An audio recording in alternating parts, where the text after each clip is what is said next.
The federal government says would make available for sale the 753 housing units confiscated from former Central Bank of Nigeria Governor Emefiele to Nigerians.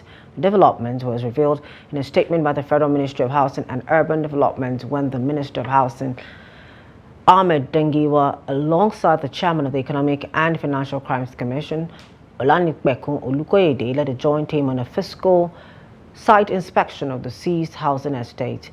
The estate, previously linked to Emefiele, was recovered by the EFCC in December of 2024 and officially handed over to the ministry following a directive by President Bola Tinubu. During the inspection, Dengiwa announced that the ministry would immediately commence its technical assessments by conducting integrity tests on the buildings. Upon successful evaluation, the structures will be completed and made available for sale to Nigerians through the Renewed Hope portal, which is already operational. The minister emphasized the federal government's commitment to transparency and accountability, calling on public office holders to stay clear of corrupt practices. Public affairs analyst Judy Ojo is joining us via Zoom to discuss this issue. Hello, good evening, and thank you for joining us tonight on News Hour. Good evening. All right, so Mr. Ojo, let's start off with, first of all, is this move to sell off these properties, is it legally and ethically right to do that, especially when this person is still under investigation? It is. Don't forget that there is a court order, subsisting court order, that the property has been finally forfeited to the federal government of Nigeria. In fact, there was initially an interim order, and now the final forfeiture order that the Court of Competent Jurisdiction, the Abuja Federal High Court, has granted. So it is purely very legal, legitimate, and ethical for EFCC to do this, and we must commend the EFCC. This is the largest seizure, largest asset recovery to be achieved by the Commission since 2003. And it says so much about the kleptomanic tendencies of our public officials. How could just one person have 753 housing units? If that should be completed, that means, given the real price estate in Abuja, that would be a multi-billionaire in dollars. And this is just one of the assets. There are also cash forfeitures, foreign currencies, local currencies that have been forfeited. But I'm more concerned about the system that will allow a governor of central bank to amass so much wealth, despite the fact that there is a board of EFCC, and this is the apex bank, a regulatory agency for that matter. If the governor of central bank can steal this much, as a regulator, what do you expect of the commercial deposit banks that the central bank is regulating? So the system that have become so porous as to allow an Emefiele to amass this kind of blood money, I want to call it blood money, needs to be checkmated, because it's only Emefiele we've heard about in the history of central bank that have been brought to justice. There have been several central bank governors. Some have become governors of states after their tenure. Some have aspired to other positions. Some have become senators. But we never know what they did during their tenure. Maybe they are clean, or they are also complicit, but maybe the law didn't catch up with them. That's number one. Number two, which I need to already mention, is that if we want to clean up the roads in the public service, the federal government should be bold enough to enforce a kind of biometric registration of property owners, not only in Abuja, but in all the major cities. You will discover that many of these properties are owned by one individual. The other time, about 2 years ago, ICPC said 2 public servants, they were able to trace 301 buildings to 2 public servants.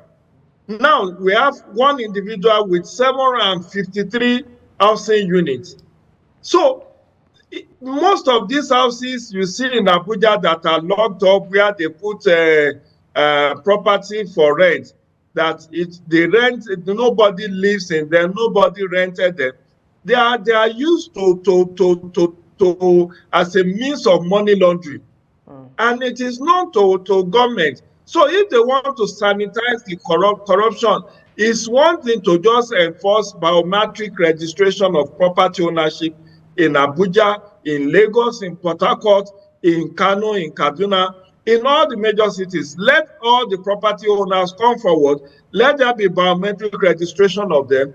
And you will discover that many of them, and many of these houses that are being fronted are owned by just one individual.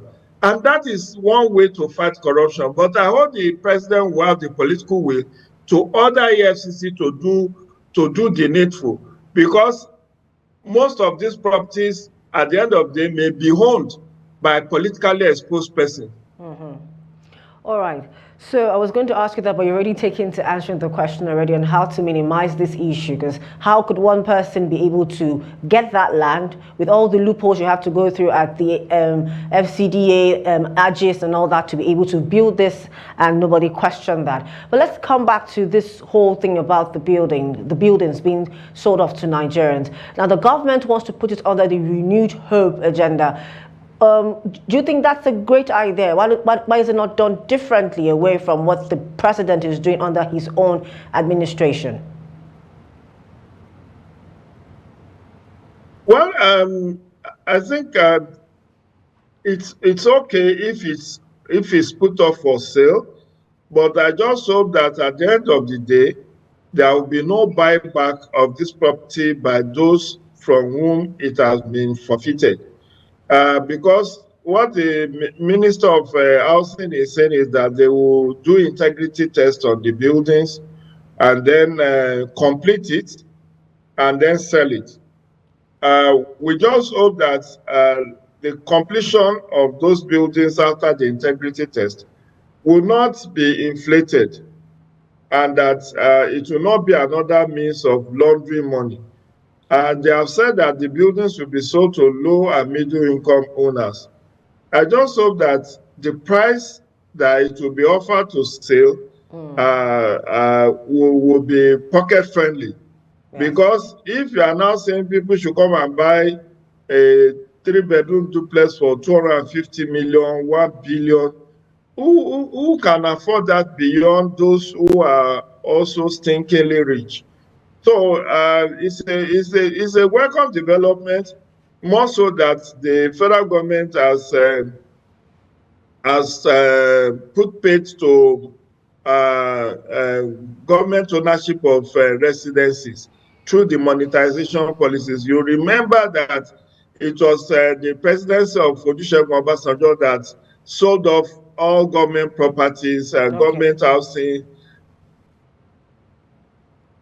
to civil servants. And that's why, even our legislative quarters was sold at that time to the legislators who are then occupying it. And all the other housing units owned by the federal government have been sold. So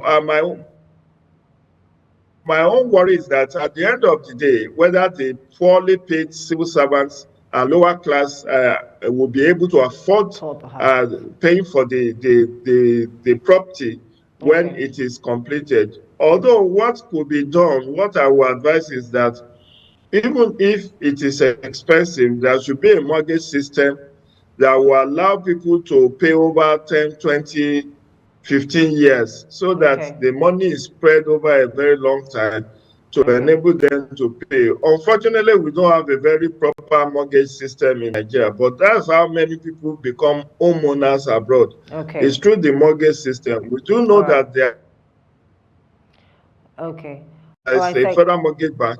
If that bank is revived, and could afford to give loans to people. And I know there is National Housing and FHA, Federal Housing Authority, which also can be involved to make sure that these houses, when they are offered for sale, are made to be, that those who buy it are people who actually are low level, low income owners, low income earners, and middle income earners, who are not just that people have stolen wealth, will now buy 10, 15 of it and then be reselling. Thank you so much. We'll have to cut it short here because we have other stories to get to. Thank you so much for joining us tonight on the News Hour and for your insight on the situation with the housing. My pleasure. Do enjoy the rest